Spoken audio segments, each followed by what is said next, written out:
So the FCA, the SCA sprint is actually phase 3 of a ramp-up plan that was designed by the FCA last year to make sure that the entire payment ecosystem was ready to meet the deadline of March the 14th for strong customer authentication with a minimum impact on customers, i.e. the card users. By payment ecosystem, it's mainly the e-merchants, the gateway providers, acquirers, and the issuers. The initial idea of the plan was to have as early as possible a minimum of transactions that would be sampled by issuers. So they actually started to do it. And during this sprint that started around mid-January, the idea is to go from 3%, minimum 3%, to 100% of transactions being compliant with PSD2 SCA on March the 14th. So it's not just the sprint that was needed, it's the entire plan. SCA for e-commerce is the most complex case by far for SCA, and we saw that there was some impact in mainland Europe on e-commerce transactions, and I think this is what the FCA wants to avoid by all means. And this is also why there was an initial pushback from the industry, not just in the UK, like everywhere else in Europe, because more authentication was deemed bad for business.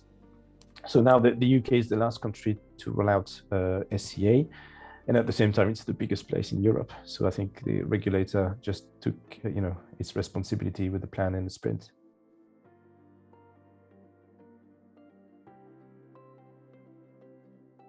So let's start with what it means with consumers. So there is an increase in authentication requests from their issuing banks when they use their cards to do online purchases.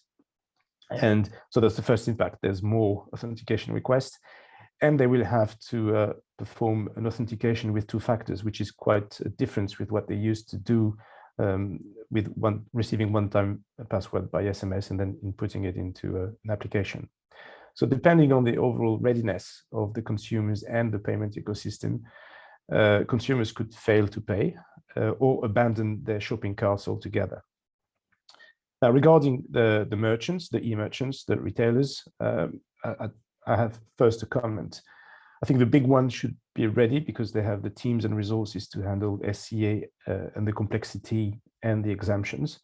I'm a bit more concerned about smaller ones, maybe missing out on the best practices to work the exemptions to SCA. Now, having said that, when it comes to what it means for retailers, I think there are 2 important things they have to focus their attention on. The first one is they have to understand 3DS and make sure that they're using the latest version of 3DS. And once they have that, they need to fully understand what fields are important to fill out correctly and how to flag transactions. 3DS is really an SCA and an exemption enabler. And retailers cannot turn 3DS off as they used to do with version 1. So they need to understand what exemptions are available to reduce the authentication requests. And for retailers, there might be 2 important things. The first one is the low value transaction exemption. So basically you purchase, you can actually make a purchase below £25 and it's exempted from SCA up to a certain threshold, either the number of transactions or a value threshold. And the second one, which is the most important one, and the most complex one, is transaction risk analysis. Here we're looking at the aggregated fraud level of their acquirer. And if the acquirer has a low level of fraud, then the amount of the transaction not requiring SCA is higher. And this can go up to a £440 transaction not being or being exempted from SCA.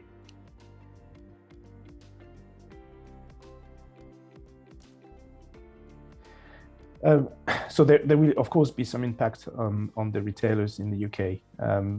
Mainland Europe faced a 20 to 30% payment failure or cart abandonment after the SCA launch. So there is an impact, but there's room, I think, for optimism in the UK. First, the industry had more time to prepare, and there's the ramp-up plan. And it also could benefit from the experience from what happened in mainland Europe. And also had more time to prepare and educate the customers. I mean, hopefully. Also, the UK has had a unique approach when it came to SCA. I mean, most countries in Europe, or all of the countries actually launched SCA for both internet banking and e-commerce SCA, whereas the UK decided to have, there was actually two deadlines in the UK, one for internet banking, which happened in March 2020, and another one for March the 14th for e-commerce SCA. So I think consumers might have already been exposed to two-factor authentication and SCA challenges via their banking app, for instance. So all of this should make a smoother transition, hopefully. And the last impact is actually the decrease in fraud. So we might see a decrease in card not present fraud in the UK. The EBA reported last year in June a 50% decrease in fraud in Europe, which is quite an achievement. And this is why SCA was all about in the first place.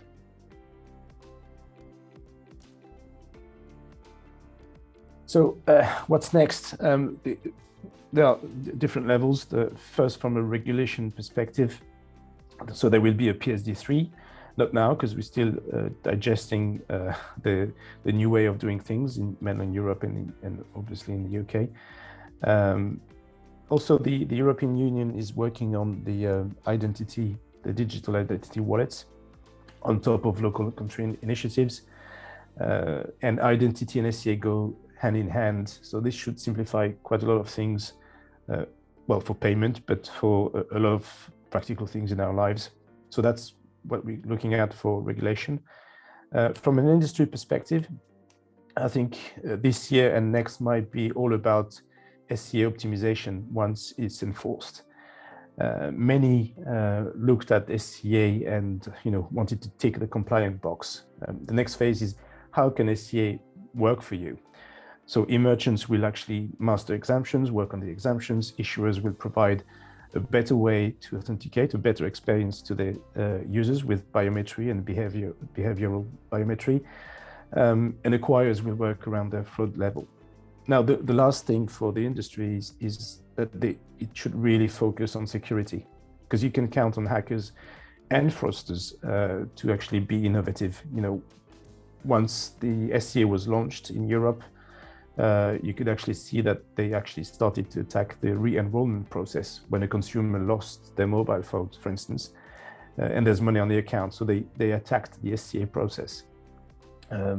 But the next big threat, we think, and I think, is banking malware. For a few $100, you can actually learn on the dark web how to launch such an attack. So for issuing banks, the main thing is, you need to make sure that you are safe and compliant now, but you actually stay safe and compliant for the next 10 years.